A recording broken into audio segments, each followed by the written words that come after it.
ਕਾਰੋ ਕ੍ਰਿਸਤਾਂ ਜਿਹੜੀ ਸਾਂਗਰਿਆਂ ਗੋਹ ਨਾਲ ਕੀਤੀ ਹੈ। ਇਹ ਰਾਂਝਾ ਸਾਹਿਬ ਦੀ ਵੀਡੀਓ ਵੇਖੋ ਜੀ। ਮੈਂ ਤੁਹਾਡੇ ਨਾਲ ਉਹ ਕਰਨੀ ਹੈ ਜਿਹੜੀ ਸਾਂਗਲਿਆਂ ਗੋਹ ਨਾਲ ਕੀਤੀ ਹੈ ਜੀ ਤੁਸੀਂ ਵੀਡੀਓ ਵੇਖੀਏ, ਰਾਂਝਾ ਸਾਹਿਬ ਕਹਿੰਦੇ ਨੇ ਸਾਂਗਲਿਆਂ ਗੋਹ ਨਾਲ ਕੀਤੀ ਹੈ। ਮੈਂ ਵੀਡੀਓ ਅੱਜ ਵੇਖੀ, ਮੇਰੇ ਕੋਲ ਥੋੜੀ ਪੁਰਾਣੀ ਹੈ ਤੇ ਮੈਂ ਮੁੜ ਜਵਾਬ ਅੱਜ ਹੀ ਦੇਣਾ। ਜਿਹੜੀ ਮੈਂ ਸੁਣੀ ਹੈ, ਮੈਂ ਉਹਦੇ ਸਿਸਾਂ ਗਲਤ ਹੈ ਜਾਂ ਸਹੀ ਹੈ ਇਸ ਗੱਲ ਦਾ ਮੈਂ ਨਹੀਂ, ਚੁੱਕਿ ਕੌਮ ਦਾ ਵੀ ਜ਼ਿਕਰ ਆ ਰਿਹਾ ਤੇ ਕੁਝ ਦੋਸਤ ਸਾਡੇ ਨਾਰਾਜ਼ ਹੋ ਜਾਵੇ। ਮੈਂ ਸੁਣਿਆ ਸਾਂਗਰਿਆਂ ਕਿ ਸਾਡੇ ਕੋਲ ਅਖਾਣ ਚੱਲਦਾ ਹੈ ਕਿ ਮੈਂ ਕਾਰ ਉਹ ਕਰਸਾਉਂ ਜਿਹੜੀ ਸਾਂਗਰਿਆਂ ਗੋਹ ਨਾਲ ਕੀਤੀ ਹੈ।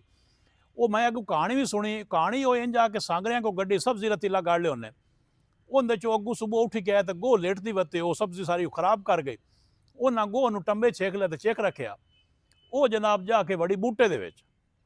ਸਾਂਗਰੇ ਆਖੇ ਪਰ ਹਟਣਾ ਤੋਂ ਮਾਰ ਕੇ ਚੁੱਕ ਬੂਟਾ ਢੇਰ ਸਾਰਾ ਵੱਡਾ ਚੇਕ ਕੇ ਲੈ ਗਏ। ਉਹ ਬੂਟੇ ਨੂੰ ਨਾ ਅੱਗ ਲਾ ਛੱਡੀ। ਜਿਸ ਅਗਲਿਆਂ ਨੇ ਬੂਟਾ ਸੜ ਰਿਹਾ ਉੱਤੇ ਖੜੋਤੇ ਰਹੇ ਵਿਖਿਆ ਨੇ ਤੇ ਵਿੱਚ ਦੋ ਪਈਆਂ ਹੋਈਆਂ।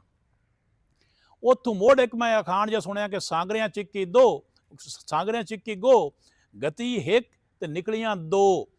ਇਹ ਮੈਂ ਸੁਣਿਆ ਨੇ। ਜੇ ਕਿਸੇ ਹੋਰ ਸੁਣੇ ਹੋਵੇ ਨਾ ਕਿਸੇ ਆਪਣੇ ਇਲਾਕੇ 'ਚ ਕਿਸੇ ਹੋਰ ਸਟਾਈਲ ਨਾਲ ਉਹ ਵੀ ਦੱਸ ਦੇਵੇ। ਜੇ ਸਾਂਗਰਿਆਂ ਮੇਰੇ ਵੀਰਾਵਾਂ ਦੇ ਵੀਡੀਓ ਬੜੇ ਲੱਗੇ ਤਾਂ ਮੈਂ ਮਾਜ਼ਰਤ ਪਹਿਲੇ ਹੀ ਕਰ ਲਈਏ, ਕਿਉਂਕਿ ਮੁੜ ਬੰਦੇ ਨੀਵੇਂ ਉੱਚੇ ਵਿੱਚ ਆਉਂਦੇ ਰਹਿੰਦੇ ਨਾ ਜੀ, ਉਹ ਔਖਾ ਸੌਖਾ ਨਾ ਹੋਵੇ। ਤੇ ਅੱਗੋਂ ਕਿਸੇ ਹੋਰ ਸੁਣੀ ਹੋਵੇ ਤਾਂ ਕਮੈਂਟ ਦੱਸੋ, ਚੱਕੀ ਕਿਸੇ ਹੋਰ ਇਹ ਗੱਲ ਅਖਾਣ ਕਿਸੇ ਇਲਾਕੇ 'ਚ ਕਿਵੇਂ ਬੋਲੇ ਜਾਂਦਾ, ਇਹ ਤੁਹਾਡੀ ਮਰਜ਼ੀ। ਬਹੁਤ ਸ਼ੁਕਰੀਆ।